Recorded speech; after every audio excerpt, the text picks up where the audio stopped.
I'm so glad that Harry's here tonight, but I am so surprised. I didn't see Harry when I first walked in, and I saw his wife, Lou, and I said, well, Lou, how's Harry? And she said, well, ask him. He's Boy, I'll tell you, that's good, because see, he was just operated on Monday and didn't even get out of the hospital till Tuesday, so we're really glad you're here, Harry. I went out to see him yesterday for a little while, and while my wife was picking green beans. I do the spiritual stuff, and then she does the... A while ago, they were giving testimonies, and I thought, boy, I'll tell you, of all the things to be thankful for, you better be thankful that we serve a covenant-keeping God. I am so thankful that our God keeps His promises to us. I've been doing a lot of reading in the Old Testament and the New Testament, but my goodness gracious, I mean, you read very much in the Old Testament, you'll start getting nauseated.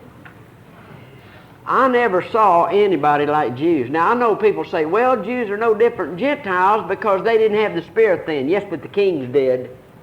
See, the kings did have the Holy Spirit.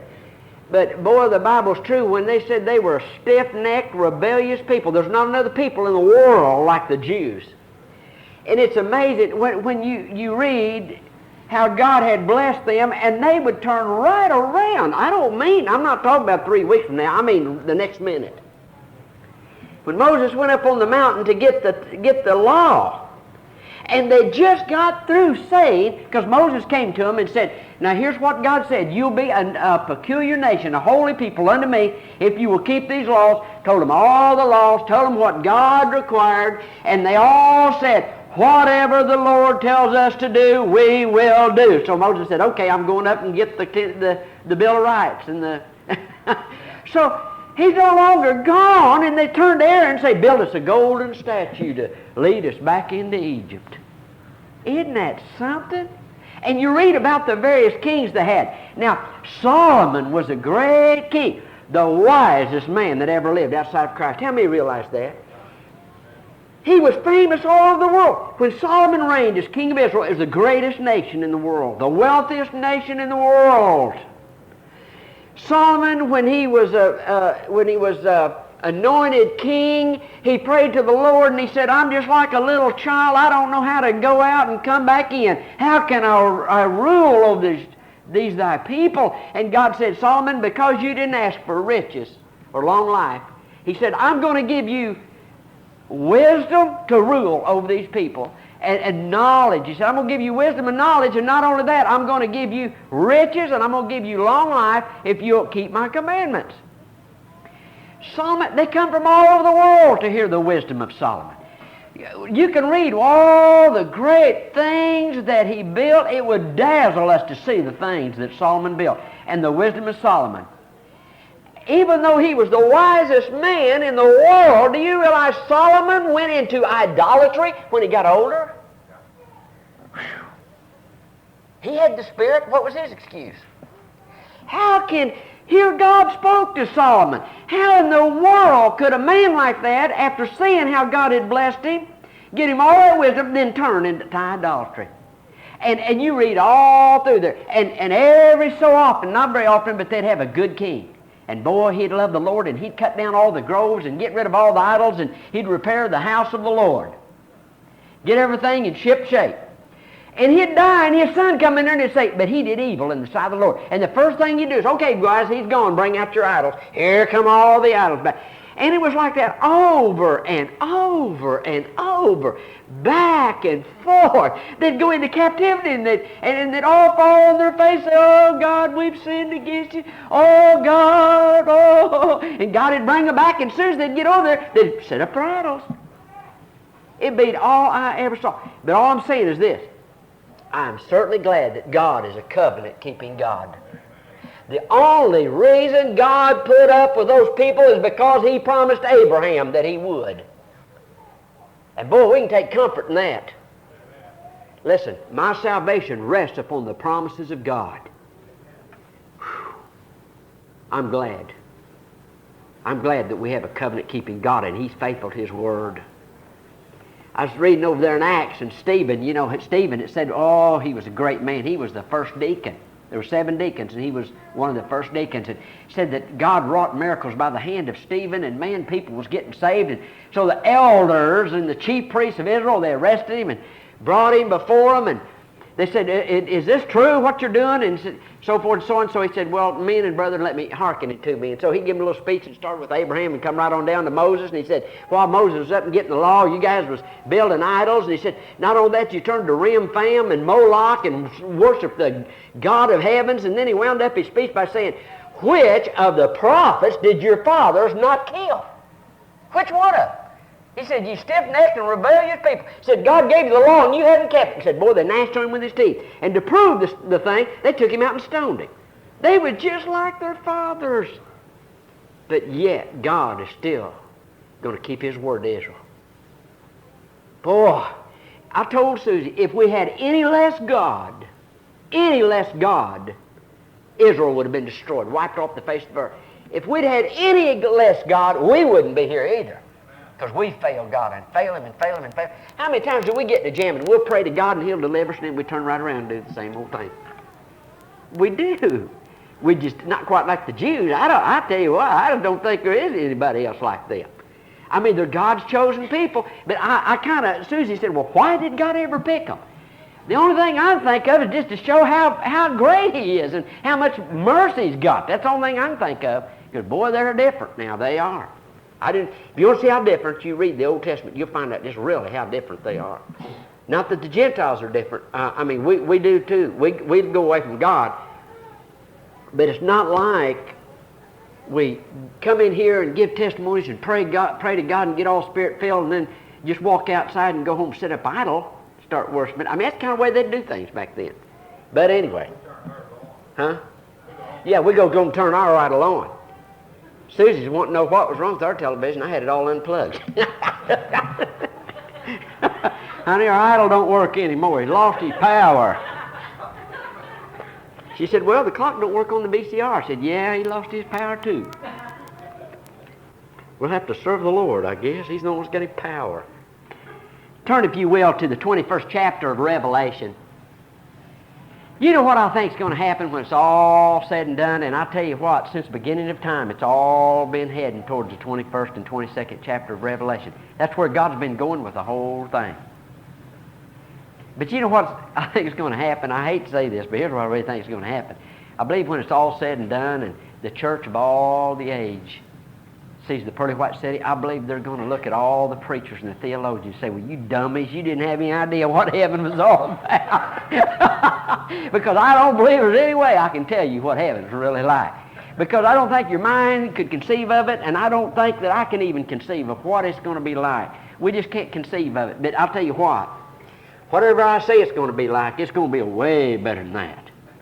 It's just going to be way better than that. There's so much we don't know, isn't there?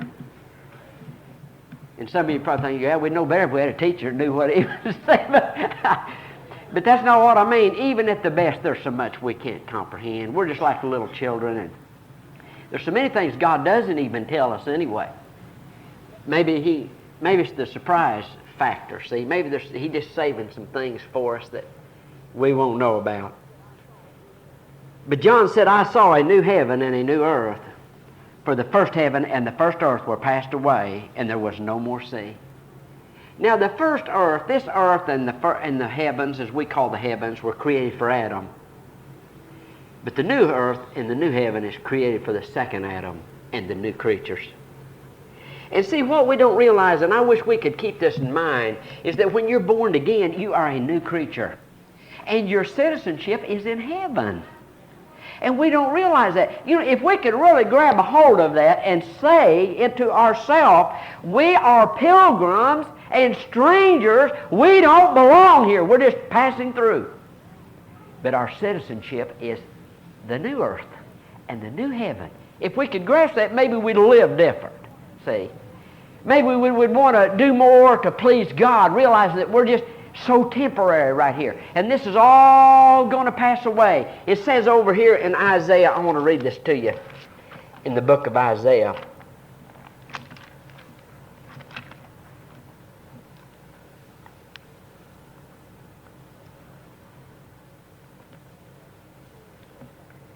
in the 65th chapter, 17th verse says, "For behold, I create new heavens and a new earth, and the former shall not be remembered, nor come to mind." Now, isn't that something? Now, you think about it. He told Isaiah, he said, the time's going to come when I'm going to create a new heaven and a new earth, and those that dwell on it won't even remember the old earth. Isn't that something? They won't even remember the old earth. You know, so many things bother us now. We get all uptight about things that don't amount to a hill of beans. Don't we? We just worry and wring our hands. And I know that I'm just different, and I've told you people this before, but I like to go in old cemeteries. Now, I'm not morbid or anything like that, but I like to. One time, Susie and I was down at Eureka Springs, and boy, they've got an old cemetery. Some of those tombstones, they were born like 1700. I mean, really old. But you can walk down there, and it really helps you to get your perspective right. Because you can go down there and you look at people that's born in 1850 and they died in just before 1900, or maybe they were born in 1725 and they died in 1785. And you look at all those tombstones, and one time my brother and I, we went way out west. We went to Taos and was coming back, and we stopped at a little old town, and I can't remember the name of the town now, but anyway, we were out there at the cemetery, and there were some old cemeteries, and there was a lady there, and I was reading her tombstone, and it said she was born like 1837. It's a little bitty cemetery, just an old cowboy cemetery. She was born like 1837, and she died like 1870. She was pretty young. And right next to it, it had a name. It says baby daughter, and she died the same day and lived one day, like 24 hours or less than 24 hours. So we know she died in childbirth. We went on in town. They had a little town museum, like a lot of them do. And we walked in, and they had a great big, full size, I mean, it was a great big blown up picture of a little 16-year-old girl running a switchboard. You know, she had had a long black dress, you know, and all them little buttons, you know how they used to do in them old button-up shoes. And she was sitting there at the switchboard and had these little headphones on and a little deal where you plug them in like they used to do way back. And it said 16 years old. She was 16 years old. Of course, they blew the picture up. Well, we looked at all that old museum and had pictures of people where they'd hung them back in that town and all kinds of stuff. You know how they do in the old Western museums. But we walked up there, and there's an old lady there, and she ran the museum, and she was like 85 years old, or older, I don't know, but she was way on up there. She told us how old she was at the time, and I was just talking to her, and we just talking. She said, "You see that picture over there of the little girl running the telephone thing?" I said, "Yeah." And she said, "Well, that was taken in whatever year." And she said, "That was me when I was 16 years old." But the point is this, all those people that have died and gone on, they had problems just like we do. But it doesn't matter now, does it? The only thing that really matters is what you do eternally. Because it says these things are going to be forgotten anyway. The former things pass away. But there's going to be a new heaven and a new earth. Now, the new earth won't have a sea. Do you realize that 2/3 of the earth is covered by sea? Sea also separates people. The sea is also a garbage dump. God knew what He was doing when He put all of the salt in the sea, because it helps to purify. But there'll be no more sea. Now just imagine how much more land mass, usable land mass, there's going to be when there's no more sea. And you say, well, what's the purpose of this? Because everyone that is not the bride, everyone that was ever saved since the beginning of time and through the tribulation period, that weren't saved during the church age, will live on the new earth. And you say, yeah, but still, that's going to be awful big if 2/3 of it, I mean, if the earth, it'd be the same thing as if the earth was 3 times as big as it is now. But you know, I read something one time, a man said, he said, those that live on the earth don't even compare in number to those that sleep in the earth. Now you think about that. When God raises all those faithful Jews, now I'm not talking about the rebellious ones, they die and go to hell just like the Gentiles. But down over the centuries, there were a lot of faithful Jews that did love God and brought the sacrifice. I mean, literally millions and millions of them that did love God and served God and brought the sacrifices that will be resurrected. And they're promised the new earth. And the Bible says that there will be those that come out of the tribulation period like the sand of the sea. So the earth will be covered with, there'll be multitudes of people and nations on the earth that will bring their glory into the new Jerusalem. I'm getting way ahead of myself. That's what happens when you study real good, see? If you guys studied this stuff at home, all we do is just sing a song, say a prayer, and go home. But no, you won't do that, so I got to teach it to you. And I, John, saw the holy city, New Jerusalem, coming down from God out of heaven, prepared as a bride adorned for her husband.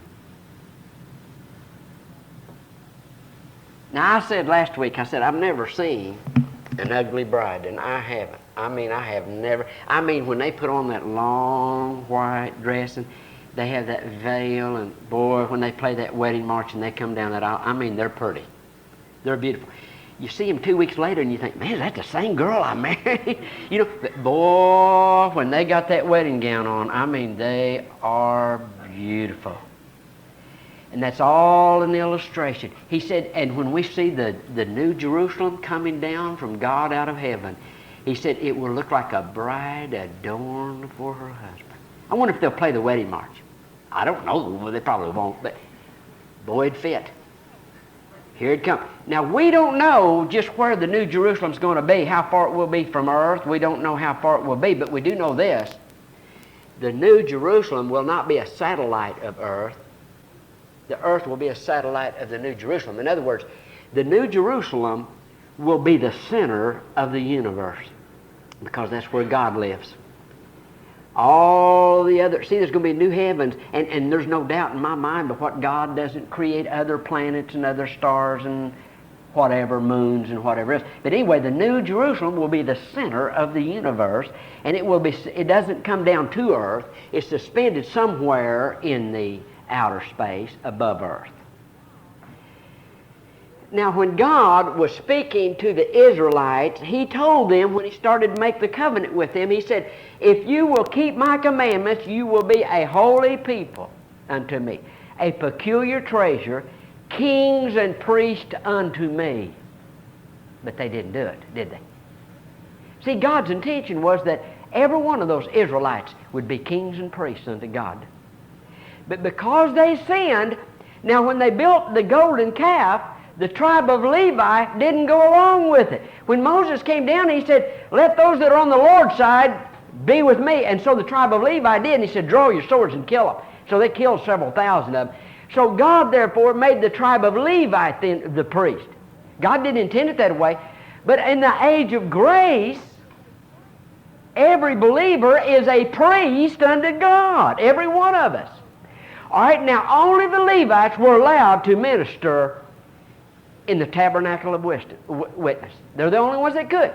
There was a king, I forget what his name was, and he went in and burned incense on the altar. God killed him for it. Because only the Levites, only the priests could go in there and burn the incense on the altar.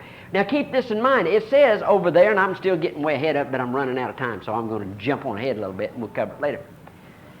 It says that all the nations bring their glory and their honor into the pearly white city. That's where they all go to worship.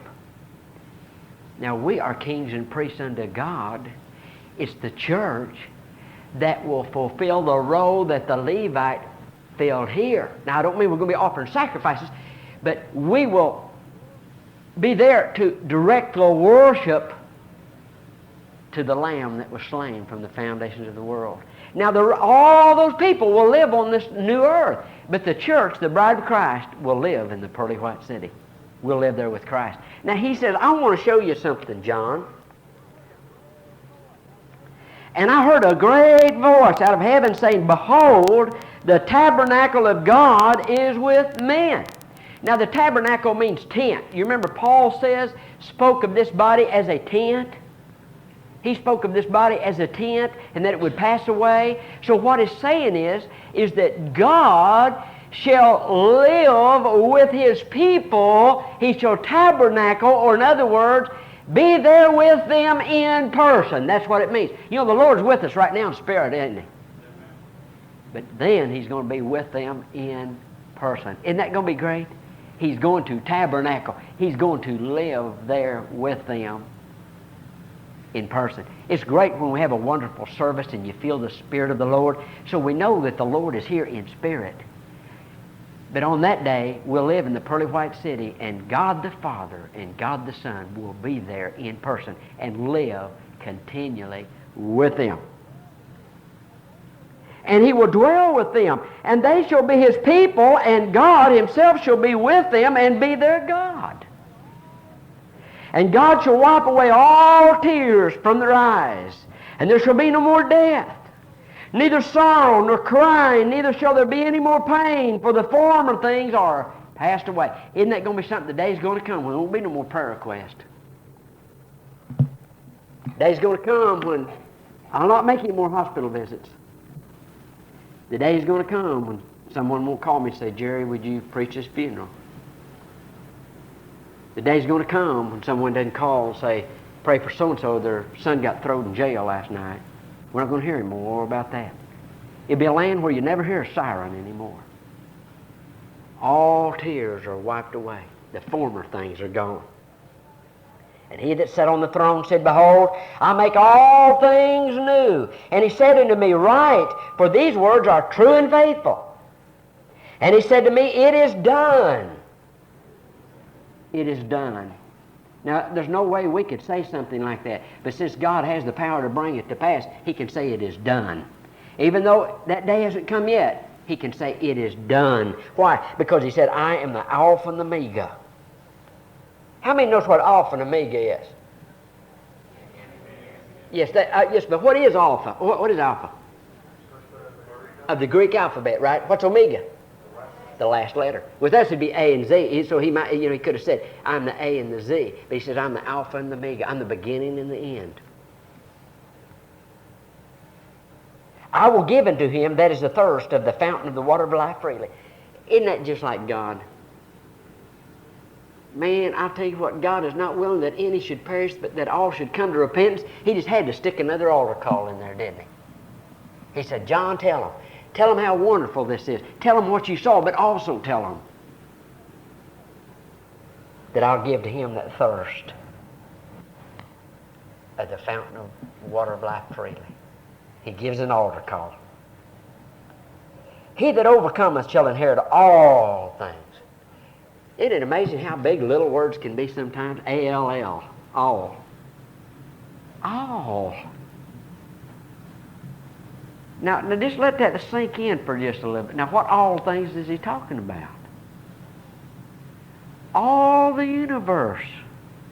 All the pearly white city. All the new earth. All of God. He's going to give us all. We will inherit all things. Why? Because they belong to Christ. Is that right? Are we the bride of Christ? Does a man's wife, isn't she a joint heir or joint owner with all that the husband has? We shall inherit all things. You know what? I can tell by the look of your face and my face and how dull our minds are, and we can't even comprehend what He's talking about.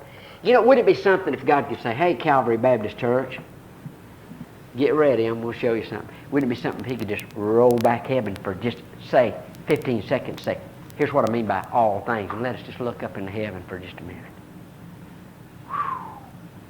And see God and the glory of God and all the angels and that pearly white city, and at that same instance, let us comprehend eternity. I wouldn't get to finish the sermon for all the shouting going on. In the morning, we'd have to send Evan out to get some of those biscuits because church wouldn't be out yet. We'd still be here praising God and shouting. Well, I'll tell you what, if you think the day of Pentecost was something, if God would just give us a glimpse of heaven and what that means by all things. Boy, it would, I'll tell you what, it would transform us, wouldn't it? It would transform us. Do you know what? You will not grow spiritually any more than your faith. Did you know that? The more faith that a person has, the more a person has, the more faith they have, the more ability they have to believe these things and see these things. See, because we have to see it by faith right now. And the more faith you have, the more that becomes a reality to you, the more spirit-filled you are, and the more you want to talk about these things right here. You know what? People by nature want to talk about things they own. Isn't that true? I know Archie does. Boy, after I'm saying, boy, y'all see this car I bought? 65 model. It don't have any wheels and it won't run, but boy, come over and look at it because he never buys one that runs, you know. But he talks about that. Boy, I bought this motorcycle. Come on, we all do. Hey, boy, you know what? I bought a new fishing pole, or I bought this, you know. So people that really realize what belongs to them in Christ Jesus, they want to talk about it. I go to Mama's, and when I pull up in the driveway, I don't think, well, I wonder what Mama wants to talk about. I know what she's going to talk about. Same thing she always talks about. God in heaven. That's all she talks about is God and heaven. Sometimes not in that order. Sometimes it's heaven and God. You know, but I know what she wants to talk about. That's all she talks about. Why? Because the more faith we have, the closer we get to God, the more these things we see and realize that this is a reality. When I was a little bitty, they used to tell me fairy tales. How many here ever ever told your kids fairy tales? Did you ever do that? Mom, I think, used to have a little Mother Goose book or something, and you know, and she'd tell us the little, I don't even remember some, Jack and the Beanstalk. And, you know, and a little kid, he can just see that scene. He can just visualize climbing that beanstalk, and there's the giant, ho, ho, ho, I smell the blood of an Englishman and all that. But something about a little kid's mind, they're not all cluttered up, and they can see that in their mind. But wouldn't it be great if we had that kind of a mind that we could really comprehend?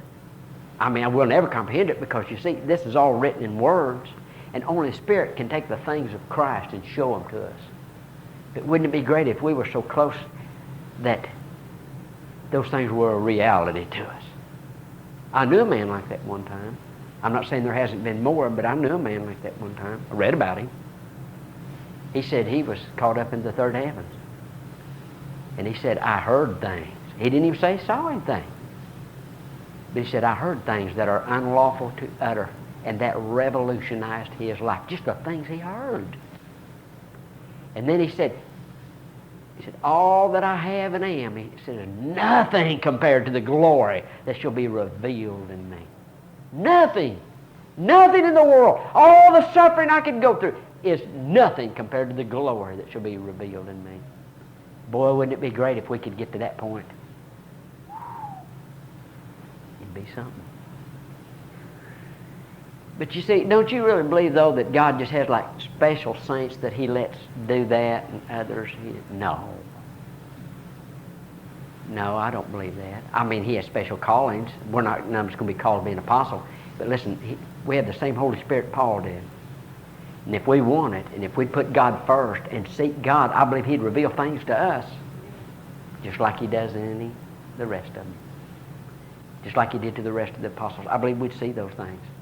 I mean, with the eye of faith, we'd see those things. They'd become a reality.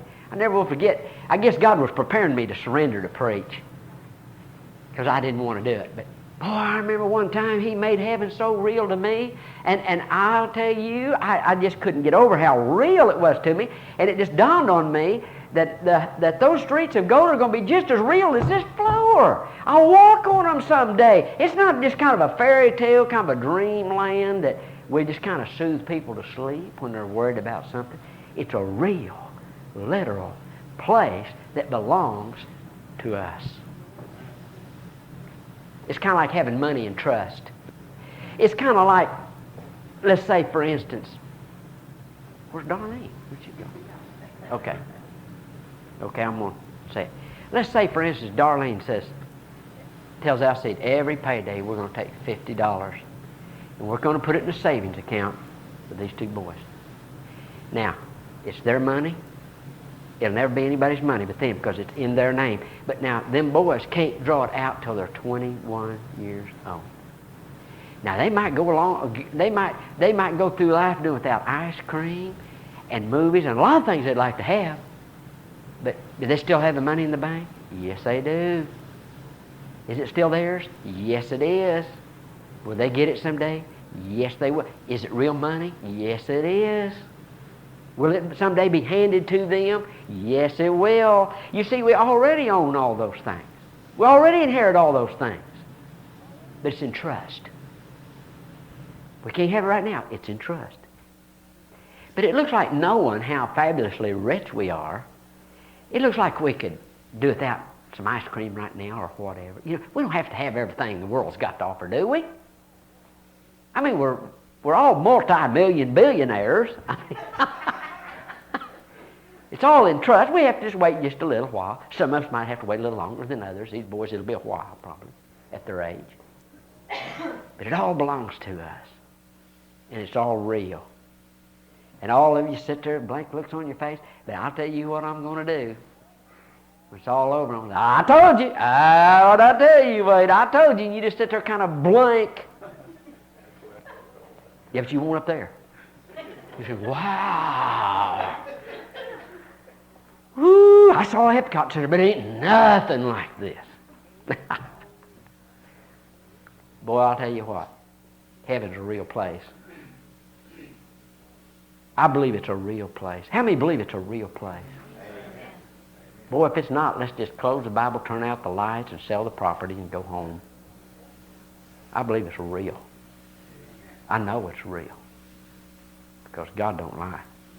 He didn't lie to Abraham. And He didn't lie to us. Let's stand. Let's stand.